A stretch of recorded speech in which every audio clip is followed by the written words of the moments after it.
ఈనాడు రామోజీరావు గారు అంటే మనకి పెద్దగా పరిచయం అక్కర్లేని పేరు. రెండు రాష్ట్రాల తెలుగు ప్రజలకి ఎంతో సుపరిచితులు.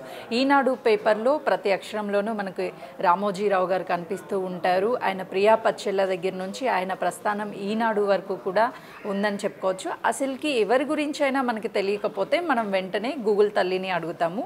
రామోజీరావు గురించి తెలుసుకోవాలి అని చెప్పేసి గూగుల్లో ఏం సెర్చ్ చేశారు నెటిజన్లు అనేది ఒక్కసారి చూద్దాము. గూగుల్లోకి వెళ్ళి మనం ఒక్కసారి చూద్దాం. రామోజీరావు అని మనం తన గురించి తెలుసుకోవడానికి ప్రయత్నిస్తున్నప్పుడు మనకి రామోజీరావు నెట్వర్త్ అని కనిపిస్తుంది. ఎందుకంటే నెటిజన్లు ఎక్కువగా రామోజీరావుకి ఎంత ఆస్తులు ఉన్నాయి, ఎంత అప్పులు ఉన్నాయి అని చెప్పేసి ఎక్కువగా సెర్చ్ చేశారు. ఓ మై గాడ్, 37,583 కోట్లు ఉన్నట్లుగా 2021 ప్రకారం అయితే తన ఆస్తికి సంబంధించినటువంటి వివరాలు ఇందులో పెట్టారు. ఇంకా ఎవరెవరు తన ఆస్తులకి సంబంధించి రాశారో చూద్దాము. ఎందుకంటే రామోజీరావు అనగానే మనందరికీ కేవలం ఈనాడు పేపర్తో చాలామందికి దగ్గరైనటువంటి వ్యక్తి అని చెప్పవచ్చు.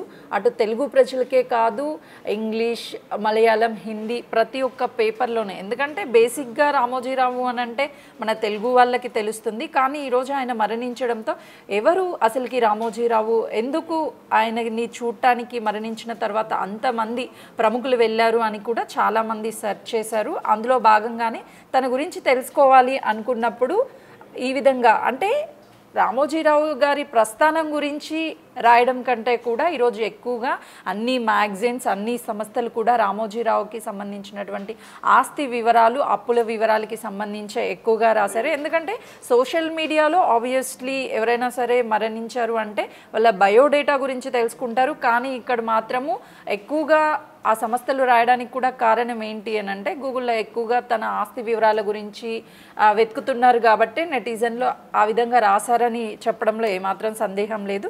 ఒకసారి గూగుల్కి సంబంధించి ట్రెండింగ్ ఏముందో కూడా చూద్దాము. Google trending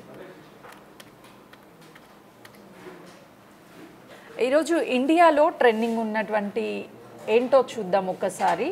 trending now కొడుతున్నాను present నేను. ఆఫ్ఘనిస్తాన్ వర్సెస్ న్యూజిలాండ్, ఎందుకంటే ఇది ఇంటర్నేషనల్ కాబట్టి 1 మిలియన్ అబోనే ఉంది. శ్రీలంక వర్సెస్ బంగ్లాదేశ్, ఇది కూడా సెకండ్ ప్లేస్లో ఉంది. ఇక ఇండియాలో ఓ మై గాడ్, రామోజీరావు గారికి సంబంధించినటువంటి ట్రెండింగ్ అనేది ఇండియాలో థర్డ్ ప్లేస్లో ఉంది. రియల్లీ జనాలు ఎంత పిచ్చిగా ఉన్నారంటే ఇక చెప్పాలి అంటే ఏం చెప్పాలో కూడా అర్థం అవడం లేదు. ఎందుకంటే ఒకవైపు మీడియా రంగానికే పునాది లాంటి వారు రామోజీరావు గారు. ఆయన మరణించారు అన్న వార్త వినగానే ఒక్కసారిగా అందరూ కూడా విషాదంలోకి వెళ్ళిపోయారు. ఎందుకంటే ఒక వ్యక్తి లేరు, ఇక రారు అని తెలిసినప్పుడు ఆ బాధ వర్ణాతీతం. ఇక కుటుంబ సభ్యులు అయితే ఇక ఎలా చెప్పాలి, ఎలా వర్ణించాలి ఆ బాధని అనేది మనం ఉదయం నుంచి కూడా చూస్తున్నాము. ఎందుకంటే ఎంతోమంది ప్రముఖులు కూడా వాళ్ళ ఇంటికి వెళ్ళి ఓదారుస్తున్నారు కుటుంబ సభ్యులని. రామోజీరావు గారు మరణించిన వార్తని ఇంకా కూడా జీర్ణించుకోలేకపోతున్నాం. అలాంటిది సోషల్ మీడియాలో రామోజీరావు గారికి సంబంధించినటువంటి ఆస్తులు ఎన్ని ఉన్నాయి, అప్పులు ఎన్ని ఉన్నాయి, ఇంకా ఎక్కడెక్కడ ఆస్తులు ఉన్నాయి అనేది ఈరోజు ఇండియాలోనే ట్రెండింగ్ 3లో ఉంది అని అంటే ఒక్కసారి ఆలోచించండి నెటిజన్లు ఎలా ఉన్నారు. ఇలాంటి టైంలో ఆస్తుల వివరాలు తెలుసుకోవడం అంత ఇంపార్టెంట్ అంటారా?